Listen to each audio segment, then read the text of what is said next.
This is a story of a man who escaped charges of counterfeiting $2.5 million with ease. He wouldn't have ever in his wildest dreams imagined that he would be exposed by his own son. Yes, his own son. What exactly happened? Let's find out. Arthur Williams II, a renowned forger who later became an artist, lived a life of crime that included exciting investigations, forgeries, and adventures. But when his kid imitates him, they must deal with the repercussions. Can you believe he once had a suitcase full of cash that was worth $60,000 at the time and was brought into custody? He managed to escape this circumstance nonetheless, with astonishing ease. But the most intriguing part of his story came to light when his teenage son revealed the thrilling incidents of detective investigations, forgeries, and countless other adventures. But how did this man end up counterfeiting, and how did his son expose him? Well, Arthur's journey into the world of crime began early in life. His first act was breaking into car parking counters to help his struggling mother buy groceries. Their financial difficulties stemmed from his father's departure when Arthur was just 11 years old. This sudden abandonment left them homeless for a while, and they had to survive in a shelter for the homeless before being moved to government-backed housing projects, which were notorious for gangs and illicit activities. Growing up in such an environment, Arthur fell in with a troublesome crowd, forming small gangs that occasionally engaged in thefts, robbing stores and car parking counters, among other things.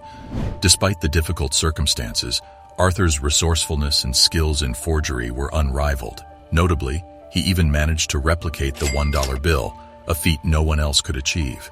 Even though he might have initially turned to illicit activities fueled by resentment and anger, they eventually honed his skills as a forger and earned him respect and fascination within the criminal underworld. Back in 1987, when Arthur was a mere 15 years old, he crossed paths with a seasoned man named Da Vinci.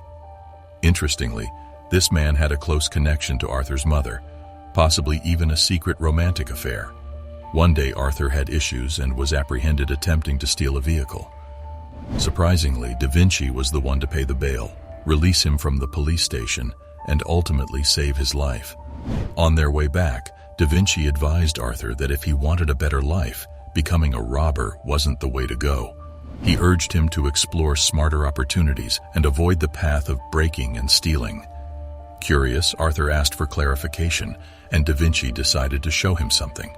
He took Arthur to an old building which looked like a warehouse. Inside, they discovered a workshop filled with machines, papers, ink, and various items.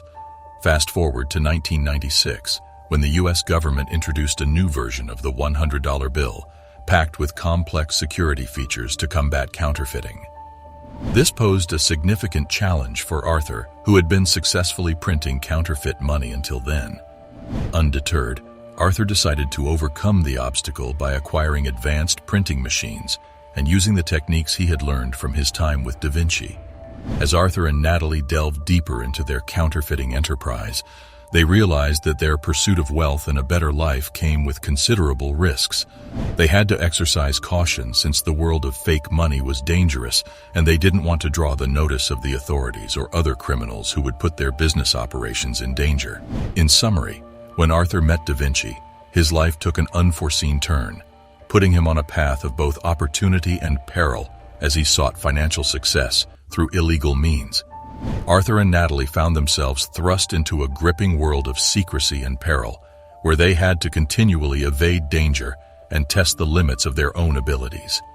In a tense moment at his lawyer's office, Arthur clutched the police report that seemed to incriminate him for drug possession in his hotel room during a recent raid.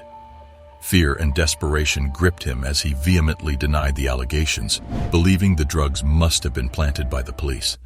His experienced lawyer understood the gravity of the situation and reassured Arthur that they would fight the charges with all their resources. However, the situation took an even darker turn when the police stumbled upon evidence of counterfeit money. Overwhelmed with remorse, Arthur came face to face with the consequences of his past mistakes and the life he had led involved in counterfeiting. Despite his guilt, his lawyer promised to put up a robust defense, focusing on challenging the legality of the search and delving into the possibility of a setup. But the weight of the counterfeiting charges bore heavily on Arthur, leaving him uncertain about the outcome of his legal battle. As the legal battle unfolded, Arthur's anxiety grew, haunted by the prospect of a lengthy prison sentence and the consequences of his actions. The defense team worked tirelessly, questioning the police officer's credibility and seeking expert opinions on the counterfeit money. Days turned into weeks, and the tension in the courtroom escalated as Arthur's future hung in the balance. After much deliberation, the jury finally delivered the verdict, not guilty. Overwhelmed with relief, Arthur felt a chance at redemption, eager to mend the life he had led on lies and deceit. He was aware that the drug charges against him had been dropped, yet this victory felt bittersweet, knowing he still had to face the consequences of his counterfeiting activities. Despite the challenges, he held on to hope, seeing an opportunity to rebuild his life with integrity and truth. Post-trial, Arthur made a sincere commitment to change, seeking redemption for his past deeds and creating a better future for himself and his loved ones. One day, while Arthur and his son were engaged in a heated argument on the road, a police car happened to pass by. Realizing the potential legal implications, he quickly intervened to shield his son from any trouble. Approaching the officer with determination, he assured them that everything was under control and that it was merely a minor disagreement between a father and his son. Arthur meticulously outlined the events that led up to the disagreement as the officer listened intently, stressing that it was a fleeting error of judgment brought on by their poor relationship and his son's personal issues. The officer, though skeptical, decided to leave the scene after running a quick check on Arthur's identity. Relieved, Arthur and his son exchanged a long, silent look, realizing the importance of leaving their criminal past behind. Unfortunately, despite their newfound determination, both Arthur and his son, Arthur III, eventually ended up imprisoned for their involvement in money forgery. Although they endured 2.5 trying years in prison, this just strengthened their resolve to actually alter their lives once they were free. After his release from prison, Arthur had promised to give up his life of crime. In order to support his mother and son, he moved back to Chicago and took on many jobs. Things, however, took a surprising turn when a magazine called him the best money forger in the world. This attracted the attention of his son, Arthur III, who made the decision to carry on his father's legacy by starting to create fake money. In a heated argument, Arthur confronted his son, telling him there was no need for such actions as he was providing for him. The argument escalated, and the son, in frustration, threw the counterfeit money on the street. Unfortunately, a passing police car witnessed the commotion, leading to Arthur's arrest. The police officer discovered more counterfeit money on Arthur, linking him to the ongoing forgery. After being detained, Arthur was given a 9-year prison term upon the completion of the investigation. For a few months, his son Arthur III was kept in a youth facility. The son wouldn't testify against his father despite the FBI's efforts to persuade him to do so. Following his release, Arthur III struggled to find his place and ultimately chose to travel the same route as his father. He set up a forge and began producing currency. His actions weren't, however, undetected, and the FBI apprehended him when he was carrying out one of his largest orders. Arthur felt bad and asked to go to his son's prison after learning the news. They became close during their time together, discussing their future plans and ambitions. Arthur found solace in art and, upon his release in 2015, pursued a career as an artist. He incorporated the security features used in money into his artwork, and his life took a positive turn.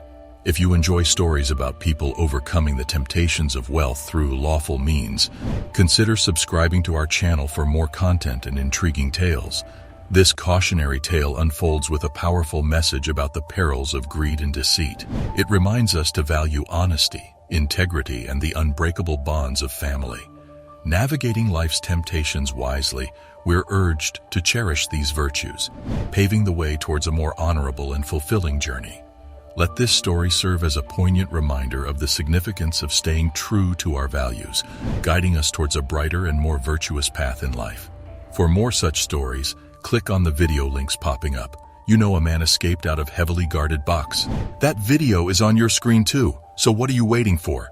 Click now and we will catch you there in a second.